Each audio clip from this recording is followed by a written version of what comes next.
she comes, here she comes. Oi, como vai? Tudo bem? Welcome back to Portuguese Lessons with Professor Jason. In today's lesson, I'm going to go over a topic that's somewhat advanced, not necessarily a topic for beginners, but interesting nonetheless. Several people have asked me to present on this topic, and I'm talking about the use of the personal infinitive in Portuguese or Brazilian Portuguese. This lesson can be especially beneficial if you're a speaker of Spanish, because the personal infinitive is one of those things that really distinguishes Portuguese from Spanish, among other topics. But the lesson is designed for everyone, so hopefully, even if you're not a Spanish speaker, you're going to stick around and hear what I have to say. I'm going to cover the forms of the personal infinitive, the uses, and as usual, I'll provide plenty of examples so that you can we'll clarify these things. Let's go ahead and get started, okay? The first thing I want to talk about just briefly is the potential for confusion between the personal infinitive and the future subjunctive. Now, since some personal infinitive forms happen to coincide with future subjunctive forms, non-native speakers, and some native speakers actually, can sometimes confuse the two, right? Now, this tendency, for me anyways, is especially acute because I speak Spanish, and so since Spanish doesn't have the personal infinitive or the future subjunctive for that matter, we tend to confuse these notions that are somewhat foreign or exotic in our minds. At least that's what happens to me anyway. Now, to be clear, certain forms are the same, as you can see on this slide. For example, we can see that all the forms for the verb falar are the same for the personal infinitive and for the future subjunctive, even though they use different stems and endings. However, this is not true for all verbs. On this next slide, you can see how the forms can be different.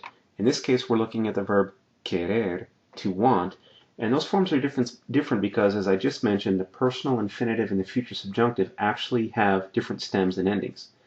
I've used different colors on the slides for the stems and endings to make this distinction pretty clear. So, as you can see, the stem for the personal infinitive is the actual unmodified infinitive, whereas the stem for the future subjunctive is the third person plural of the preterite minus the last three letters. This means that any irregularities in the preterite stems, and there are quite a few that have irregularities, are carried over into the future subjunctive. So we can see that for the personal infinitive, it's querer, quereres, querer, queremos, etc. Whereas for the future subjunctive, totally different stem. Quiser, quiseres, quiser, quisermos, quiserem. Alright, well, since keeping the differences between these different tenses and forms straight can be a little bit confusing, or quite a bit confusing, I also plan to upload a video on the future subjunctive in Brazilian Portuguese, so you might want to wait around and have a look at that video as well to help keep these concepts straight in your mind. Now, speaking of conjugations and different verb forms, what I want to do is do a really quick review of basic conjugation first, and then take a closer look, just quickly, at the difference between conjugated forms and unconjugated forms, or infinitives. So, as I'm sure that you remember, when we conjugate verbs, we generally take a stem derived from the infinitive, which is the unconjugated form, or from some other tense, and then we add the endings that signal which tense we're using and who's performing the action. That's what this table is meant to illustrate. So you can see that we have put up 4 different verbs, 4 different tenses, just to give a little variety. You can see that the stem varies, right? Sometimes it's from the infinitive, other times, like with the future subjunctive, like we just mentioned, it comes from a different tense. The endings for the person, and I use different ones here, and the tense, and then you can see the conjugated forms. So, step number 1, determine the stem for the tense. Step number 2, determine the ending for the tense and the subject. It indicates both. Step number 3, mash them together. And then, just as a tip, a 4th step, when you actually say these conjugated forms, you're going to stress the second to last vowel or any accented vowel. So it would be falo, comeu, partiremos, e fizerem in these examples. The infinitive, on the other hand, is usually defined as an unconjugated verb, meaning one that has not been modified to reflect the verb tense or subject. So, for example, when we look up verbs in the dictionary, what we find listed are the infinitive forms. Okay, and here are some examples of different types of infinitives. Keep in mind, as you can see from this table, that in Portuguese you have three main types or classes of verbs. Verbs ending in AR, like chegar, ensinar. Verbs ending in ER, such as aprender, beber. And verbs ending in IR, assistir, decidir, dormir, etc. Okay, as we saw a couple of slides back, the infinitive is made personal by taking the unconjugated form, right, the regular infinitive of the verb, and adding one of the following endings. These endings you can see here in the second column from the left, which are going to depend on the subject to whom we're attributing the action in question. So, the left-hand column you have the subject pronouns. The second column we have those endings, and notice that there is no ending for the first person singular, for the você form, and for the third person singular forms, right? And then I give models or examples of the impersonal infinitive forms for an AR verb, ER verb, and IR verb. And remember, when we say these, we're going to stress the second to last syllable, except for the eu and the third person form. We're going to say chegar, aprender, and assistir, stressing the final syllable. Okay? A couple things to remember.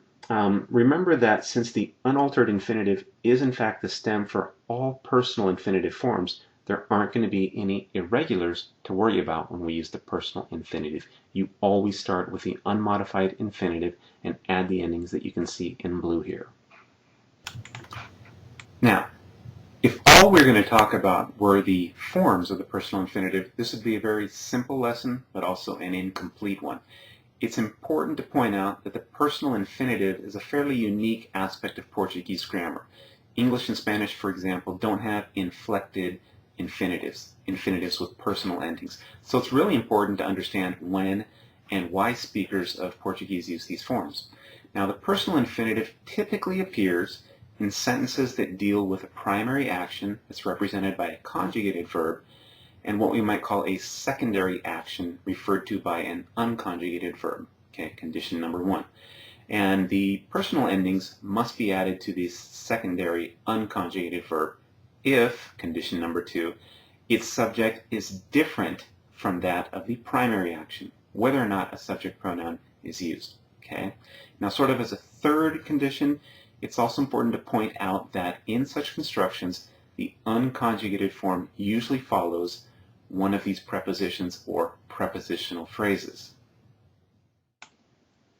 So these are some of the prepositions that we want to watch for, because typically the verb that we're going to put into the personal infinitive is immediately preceded by these. We have antes de, depois de, para or pra, sem, até, and ao, which is a combination of a and o, the definite article, the. So these prepositions usually immediately precede the use of the personal infinitive. Okay, before we go on, let me just repeat again sort of the rule or the circumstances that call for the use of the personal infinitive. Okay, as I said before, the personal infinitive typically is used when we have a sentence, right, in which we have a primary action that's represented by a conjugated verb. Then we introduce a secondary action where the verb is not conjugated and it has a different subject, a different person or persons performing that secondary action, right? In addition to being immediately preceded by one of those prepositions we saw on the slide I just showed you, okay? Now, admittedly, that rule, that big mess that just came out of my mouth, right? It sounds a bit abstract and more than a little bit confusing probably. So what I want to do is show you some examples, right, from this point forward that would require the use of the personal or inflected infinitive, and we'll comment on those a little bit.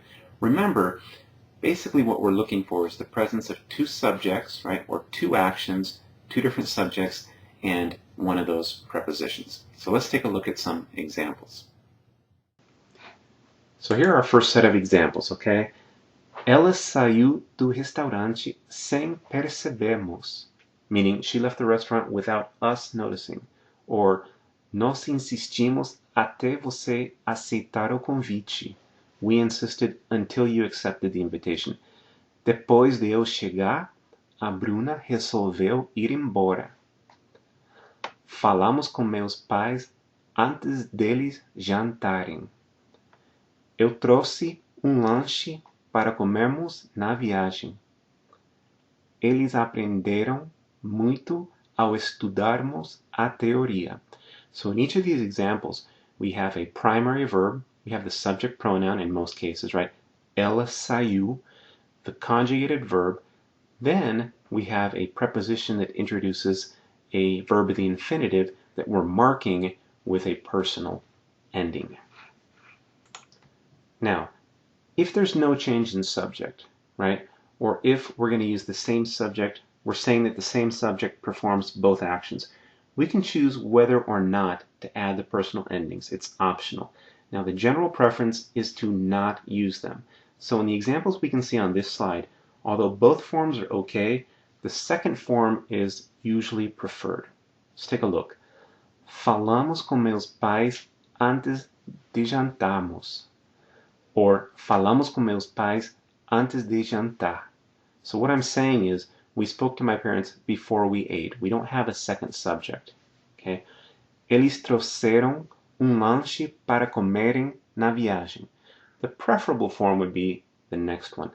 Eles trouxeram lanche para comer na viagem. In other words, not to add the personal ending if we're not switching up the subjects with the secondary action.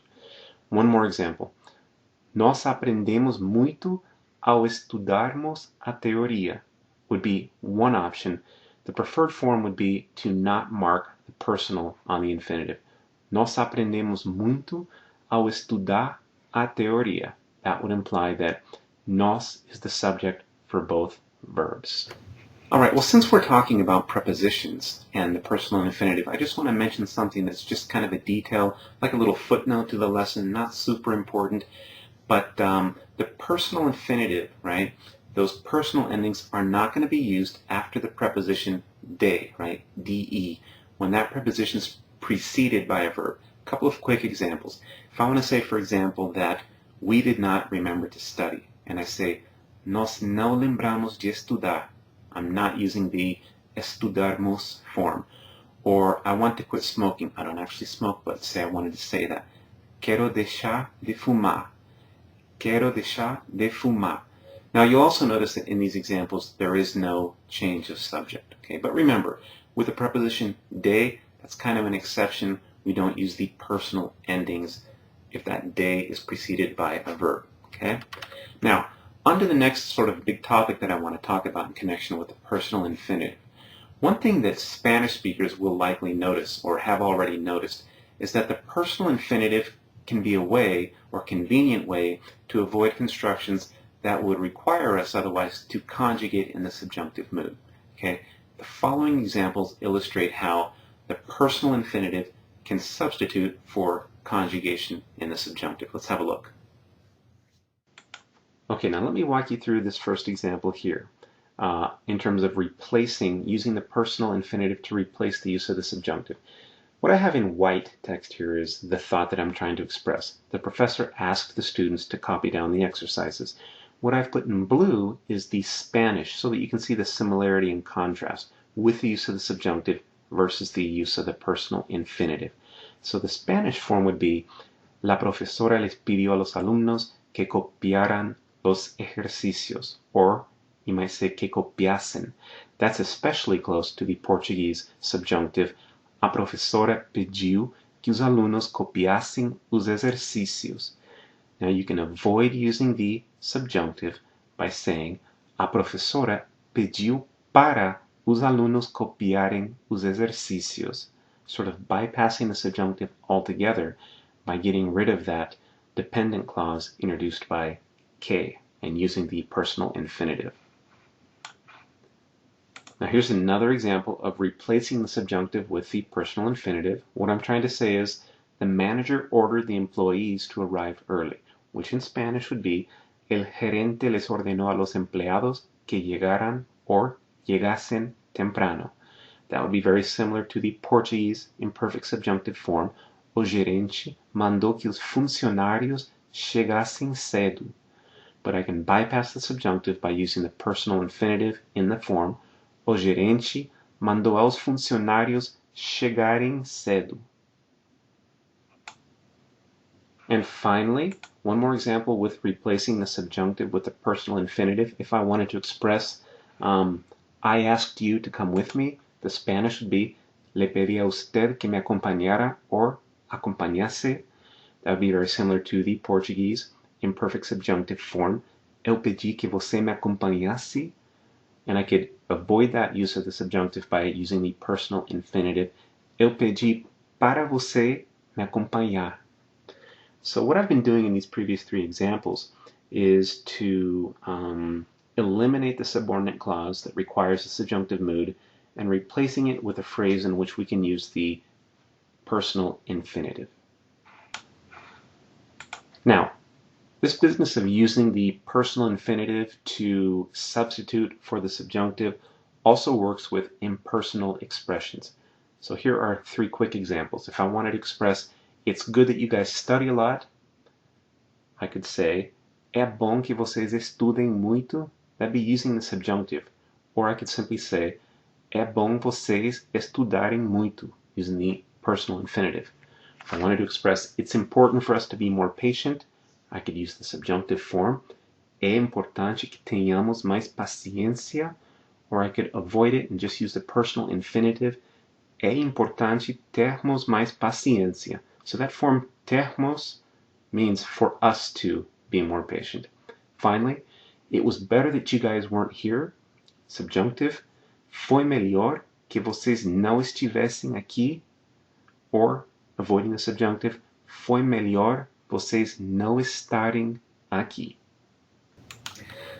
Now, if for some reason you just don't like the personal infinitive, you're afraid of it, whatever, right? Its use can generally be avoided, right, by using a clause beginning with the conjunction que rather than a preposition to introduce the secondary action, right? The result will either be a dependent clause requiring the subjunctive or, less frequently, the indicative mood, okay? I'll illustrate this by recycling some of the examples that we've seen previously. Let's take a look. So, instead of saying, é bom vocês estudarem, where we see the personal infinitive, I could revert back to the subjunctive form using the clause introduced by que. É bom que vocês estudem. Instead of saying, ela saiu do restaurante sem percebermos, without our noticing, I could use a clause and say, ela saiu do restaurante sem que nós percebêssemos. So in those first two examples, we're reverting back to a imperfect subjunctive usage that would be closer to how we would say it in Spanish. Okay? Look at the third example. Nós insistimos até você aceitar o convite. Insistimos até que você aceitou o convite. Here we revert not to the subjunctive but to an indicative, a preterite verb form. Insistimos até que você aceitou o convite, until you accepted the invitation. And finally, depois de eu chegar, a Bruna resolveu ir embora. So I could say, depois que eu cheguei, a Bruna resolveu ir embora. Just changing that personal infinitive to a conjugated verb form as part of a dependent clause. All right, now if you're familiar with Spanish, the personal infinitive may seem a bit challenging at first, right? Or even if you're not familiar with Spanish, you may be tempted to avoid it and rely on subjunctive constructions more often. Now this is okay, but keep in mind that the usage preference for native speakers of Portuguese is actually the total opposite, right? Whenever possible, native speakers of Portuguese prefer to use the personal or inflected infinitives. But don't worry, it's something you can learn and you'll get used to, all right? Okay, well that does conclude my presentation on the personal infinitive in Brazilian Portuguese. Like I said at the beginning, it's kind of an advanced, complicated topic, but I hope that I made some sense and that you found it to be beneficial. As always, I welcome your comments, questions, suggestions, so please take a couple moments and leave me a comment. Tell me what you thought about this video lesson, all right? And if you like this video, I hope you'll check out my other lessons here, in which I cover topics in Portuguese and Spanish. You can also find more content in Spanish and Portuguese on my website, professorjason.com. And please think about joining my Facebook community at facebook.com/Professor Jason. Of course, you can also follow me on Twitter. I'm everywhere, right? Thanks for watching, and I look forward to hearing from you. This has been Professor Jason, your guide to Brazilian Portuguese. Até logo. Ciao.